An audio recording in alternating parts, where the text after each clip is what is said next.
Hello viewers, నేను doctor Sumeena Reddy, chief gynaecologist and fertility consultant, Fertilica IVF, Hyderabad.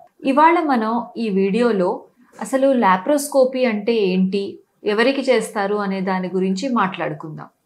Laparoscopy అనేది ఒక surgical procedure. ఇది కామన్గా ఫర్టిలిటీ కోసం వస్తున్న వారిలో, అలాగే జనరల్ గైనిక్ కండిషన్స్లో కూడా చేస్తూ ఉంటాము.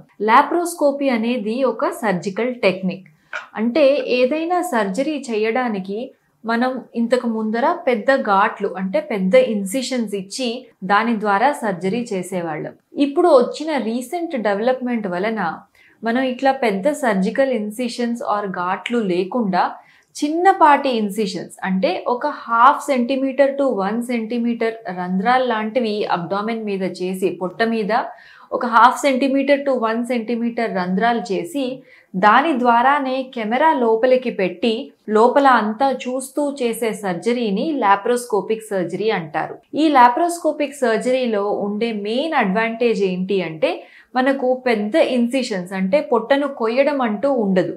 చిన్న రంధ్రాల ద్వారానే ఈ సర్జరీ చేస్తాం కాబట్టి దీని నుంచి రికవరీ టైం అంటే మనకు కోలుకునేది తొందరగా కోలుకుంటారు. అట్లాగే నొప్పి కూడా చాలా తక్కువ ఉంటుంది. కాస్మెటిక్గా చూడ్డానికి కూడా ఆఫ్టర్ ఎఫెక్ట్స్ బాగా ఉంటాయి. దీంతో ఇంకొక మేజర్ అడ్వాంటేజ్ ఏంటి అంటే మనం ఓపెన్ సర్జరీ చేసినప్పుడు అవయవాల మధ్య అడెషన్స్ అంటే అతుకులు లాంటివి ఏర్పడతాయి. అదే లాప్రోస్కోపీ ద్వారా చేస్తున్నప్పుడు లోపల ఉన్న ఆర్గన్స్ కి బయట గాలి ఎక్స్పోజర్ ఎక్కువగా ఉండదు కాబట్టి అడెషన్స్ అంటే అతుకులు కూడా చాలా తక్కువగా ఏర్పడతాయి. దీనివల్ల అడెషన్స్ తక్కువ ఉండడం వల్ల వాళ్ళ ఫర్టిలిటీ అవుట్కమ్, తర్వాత పిల్లలు కావాలనుకున్నప్పుడు ఫర్టిలిటీ అవుట్కమ్స్ కూడా ఓపెన్ సర్జరీ కంటే లాప్రోస్కోపీలో చాలా మెరుగ్గా ఉంటాయి.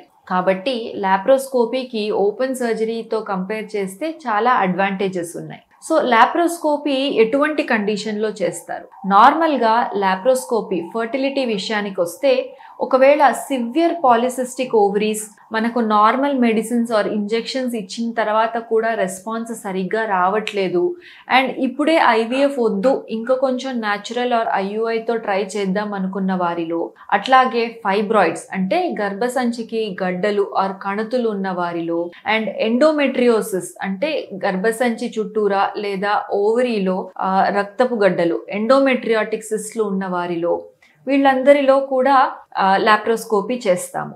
అట్లాగే ట్యూబల్ బ్లాక్స్ అంటే ట్యూబ్స్లో బ్లాక్స్ ఉన్న వారికి అది ఓపెన్ చేయాలన్నా, లేదా హైడ్రోసాల్పింగ్స్ ట్యూబులు వాపు వచ్చి ఫర్టిలిటీ దాని వలన ఎఫెక్ట్ అవుతుంది అనుకునేటప్పుడు కూడా లాప్రోస్కోపీ ద్వారా దీన్ని కరెక్ట్ చేయడం జరుగుతుంది. అట్లాగే కొన్నిసార్లు అంటే ఫర్టిలిటీతో అవసరం లేకుండా నార్మల్ గైనిక్ కండిషన్లో పీరియడ్స్ ఎక్కువ అవుతున్న వారికి, లేదా ఇంకేదైనా ఇష్యూస్ వలన గర్భసంచి తీయాల్సి వచ్చినా కూడా ఈ హిస్టెక్టమీ అంటే గర్భసంచి రిమూవల్ సర్జరీ కూడా మనం లాప్రోస్కోపీ ద్వారా చేయడానికి వీలు పడుతుంది. ఇప్పుడు దీంట్లో ఉన్న రిస్క్స్ ఏంటి? నార్మల్ సర్జరీతో కంపేర్ చేస్తే లాప్రోస్కోపీ అనేది ఒక స్పెషలైజ్డ్ సర్జరీ. సో ఈ సర్జరీ డెఫినెట్లీ మీరు ప్రాపర్గా ట్రైన్ అయిన డాక్టర్ దగ్గర అన్ని ఫెసిలిటీస్ ఉన్న సెంటర్లో చేయించుకోవాల్సి ఉంటుంది. లాప్రోస్కోపీ చేస్తున్నప్పుడు కొన్నిసార్లు పోర్ట్ లోపలికి వేసేటప్పుడు చుట్టుపక్కల ఉన్న ఆర్గన్స్కి అప్పుడప్పుడు చిన్నగా ఇంజురీ లాంటిది జరగచ్చు. అలాగే కొన్నిసార్లు బ్లీడింగ్ అండ్ రేర్గా ఇన్ఫెక్షన్ లాంటి సైడ్ ఎఫెక్ట్స్ ఉండొచ్చు. కాకపోతే experienced surgeon and well equipped హాస్పిటల్లో చేస్తే ఈ రిస్క్స్ని చాలా వరకు తగ్గించవచ్చు. అండ్ కాంట్రా ఇండికేషన్స్ అంటే లాప్రోస్కోపీ ఎప్పుడు చేయకూడదు.